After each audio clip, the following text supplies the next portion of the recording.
Dexter New Blood, episode 4, How H is for Hero. And this episode is good. It's a good episode. I won't say it is at the same level as the first 3 episodes, but it's still solid. It's a solid episode.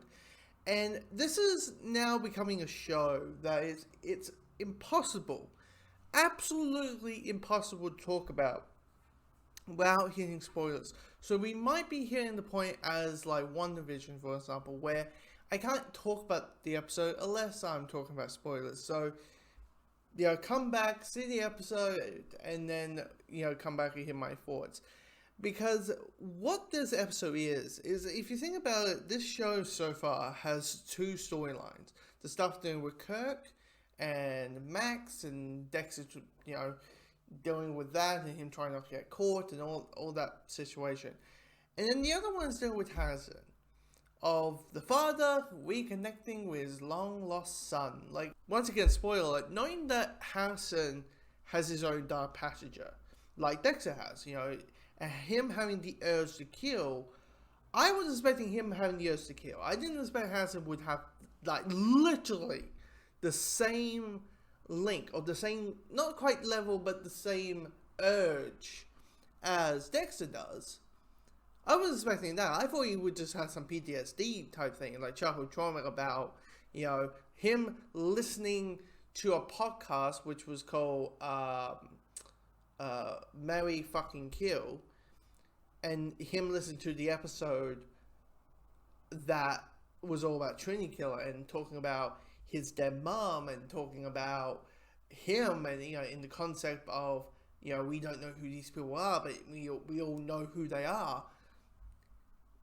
I thought he would just kick some PTSD. I thought he would just go, like he would go to shock, he would have childhood trauma. I thought it would be something on that. I was not expecting him to go fully, wanting to harm another student. And the mindset of he wants to know what it felt like, I have a feeling he wants to know what it felt like for his mom. I'm wondering he wanted to know how she died. Like, literally by the hands of Trinity. Or by the hands of Rita. Because if you think about it, the cut that Ethan experienced, it's literally the same damn spot. Except it's not deep enough to actually fully kill him. Or let him bleed to death. So, I have so many questions. My speculation, I always, last week I thought he might be the apple doesn't fall far from the tree.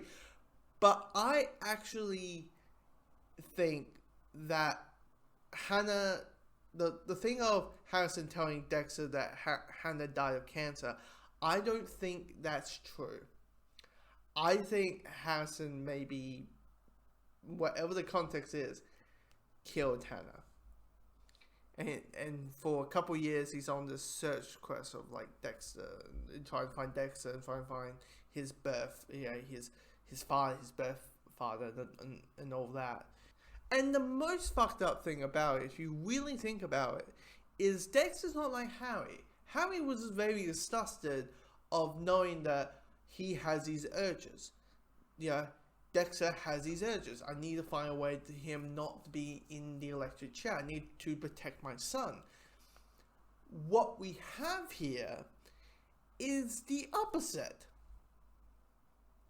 It's not worry, it's not concern, it's not disgust. Dexter's glee. He's happy. Because he realizes it's that classic thing of, I can have some bonding time. I can have a common ground. We have, in a way, a common interest.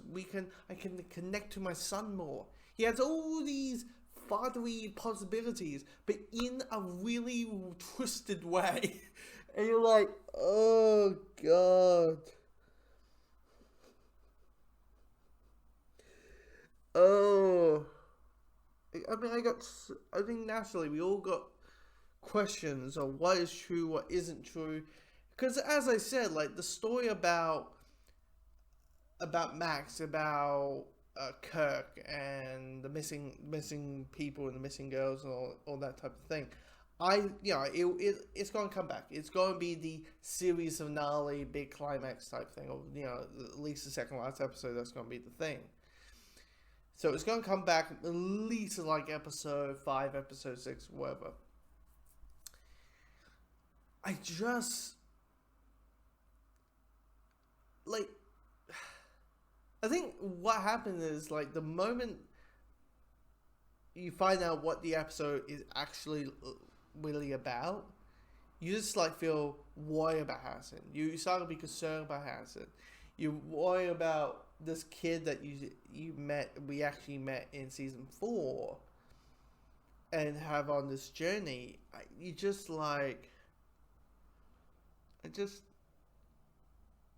You're like, no. And once again, it's a solid episode. It's a good episode. It's not a fantastic episode as the last 3, but it's still good, and and I feel there's no negatives out through it. Maybe some pace issues, maybe here's the thing, maybe it ends a little bit gruffly, but outside of that, it's a really good episode, and I really want to know. I need answers, goddammit. I want to know how long this dark passage has been around and Harrison's, some consciousness. Can we have like a regular person in this show who doesn't A, get killed off, or 2, has something completely fucked up in their head? Can we have that? And everyone's like, no. Really? Nope. No. God damn it.